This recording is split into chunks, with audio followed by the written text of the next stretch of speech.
बिस्मिल्लाहिर्रहमानिर्रहीम। अस्सलाम वालेकुम। हम पाइथन के अंदर डेटा फ्रेम के कॉन्सेप्ट को पढ़ रहे हैं और पिछले मॉड्यूल में हमने ये देखा था कि डेटा फ्रेम के अंदर डिफरेंट सबसेट्स को कैसे एक्सेस किया जा सकता है। इस मॉड्यूल में हम ये देखते हैं कि डेटा फ्रेम के अंदर डेटा लोड करना और उस डेटा को डिस्क में सेव करना, ये काम हम कैसे परफॉर्म करते हैं।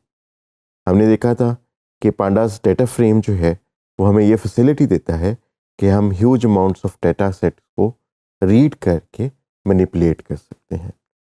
तो हमारे पास जो है पांडास के अंदर पहला जो फंक्शन है वो है रीड CSV का फंक्शन, जिससे हम कॉमा सेपरेटेड वैल्यूज़ वाली फाइल को रीड करके उसको एक डेटा फ्रेम में कन्वर्ट कर सकते हैं। इस फाइल को रीड करते हुए हम कुछ इनपुट पैरामीटर्स भी स्पेसिफाई कर सकते हैं, जिसमें पहला जो है फॉर एग्जांपल पार्स डेट्स का है, जिसके ज़रिए से हम किसी कॉलम को डेट एंड टाइम के फॉर्मेट में रीड कर सकते हैं। इसी तरह हमारे पास यूज़ कॉलम्स का इनपुट पैरामीटर भी है, जिसके अंदर हम ये स्पेसिफाई कर सकते हैं कि पूरे CSV के रीड करने के बजाय उसमें से कुछ स्पेसिफिक कॉलम्स को रीड कर लिया जाए। और सिमिलरली हम n रोज़ का पैरामीटर से ये भी बता सकते हैं कि पूरी CSV में से कितनी रोज़ को रीड कर लिया जाए।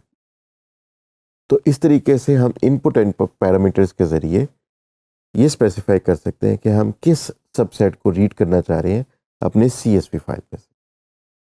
सिमिलरली हमारे पास एक और फंक्शन है रीड एक्सेल का, जिससे हम माइक्रोसॉफ्ट एक्सेल के अंदर बनी हुई फाइल्स को रीड करके अपने डेटा फ्रेम में ला सकते हैं।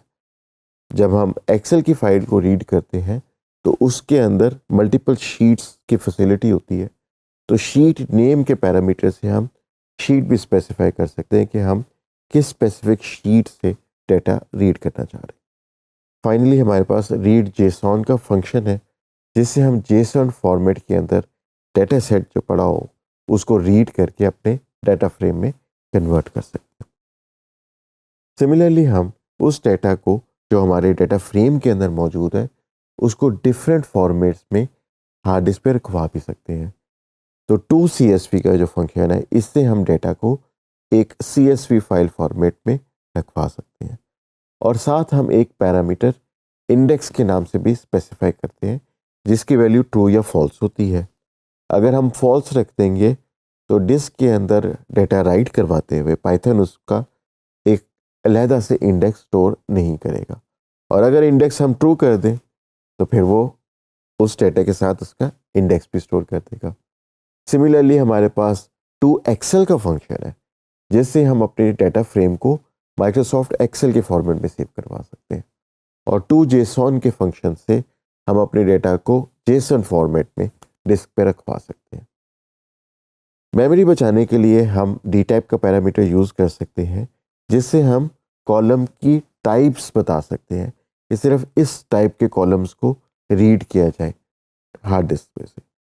सिमिलरली हम यूज़ कॉलम के फंक्शन से बता सकते हैं कि तमाम जो कॉलम्स मौजूद हैं उनमें से सिर्फ इन कॉलम्स का डेटा रीड किया जाए। इससे हमारी मेमोरी भी बच जाएगी और इससे हमारी कंप्यूट पावर भी तेज़ हो जाएगी। जब हम डेटा को मैनिपुलेट करते हैं तो पार्स डेट्स के पैरामीटर से हम स्पेसिफाई कर सकते हैं कि हम इस कॉलम को एज डेट टाइम्स डेटा जो है मैनिपुलेट करना चाहते हैं। तो जब हमने डेटा को एक्सपोर्ट करना है तो उस वक्त हम डिसाइड करते हैं कि हमने डेटा को CSV फॉर्मेट में, एक्सेल फॉर्मेट में या JSON फॉर्मेट में सेव करना है। ये हम डिसीजन करते हैं बेस्ड ऑन क्लाइंट रिक्वायरमेंट्स और इजी शेयरिंग और इंटरऑपरेबिलिटी के लिए। अगर हमारे पास बहुत लार्ज डेटा सेट्स हों तो हम डेटा को रीड करते हुए हम स्पेसिफाई कर सकते हैं कि कुछ कॉलम्स को रीड किया जाए या कुछ रोज़ को रीड किया जाए, जिससे हमारी मेमोरी रिक्वायरमेंट्स कम हो जाएंगी। हमारे पास बहुत सारे पब्लिक डेटा सेट्स अवेलेबल हैं इंटरनेट के ऊपर, जिसमें केगल का डेटा सबसे मशहूर है।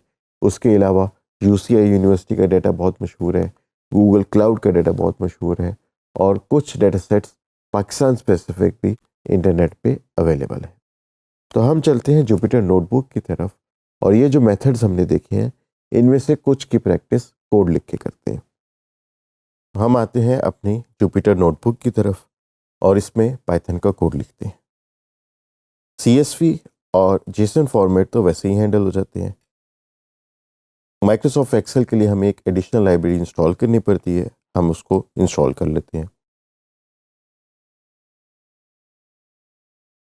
और उसके बाद फिर हम इंपोर्ट करते हैं और CSV फाइल जो हमारे पास डिस्क में रखी है उसको रीड करते हैं और रीड करते हुए हम उसके अंदर डी टाइप से बताते हैं कि हमें कौन से कॉलम्स चाहिए। सिमिलरली हमने पास डेट्स के फंक्शन को भी यूज़ किया और डेट के कॉलम को एज डेट टाइम फॉर्मेट में हमने इंपोर्ट कर लिया। अब इस डेटा फ्रेम की हमने इंफॉर्मेशन देखी तो इसमें 1825 रोज हैं और इसके अंदर 6 कॉलम्स। अब हम इसका एक सबसेट लेते हैं जिसमें जितनी भी सेल्स 0 हैं उनको रिमूव कर देते हैं।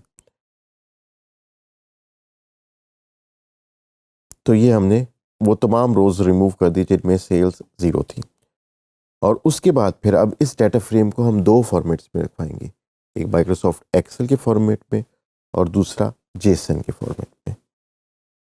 तो हम इस कोड को चलाते हैं तो हमारे पास ये दोनों फाइल्स बन चुकी हैं जिसके अंदर ये डाटा आ चुका है। तो जो हमने डाटा को क्लीन किया था उसकी वजह से हमारे पास 1780 रोज बच गई हैं और 4 कॉलम्स बच गए हैं।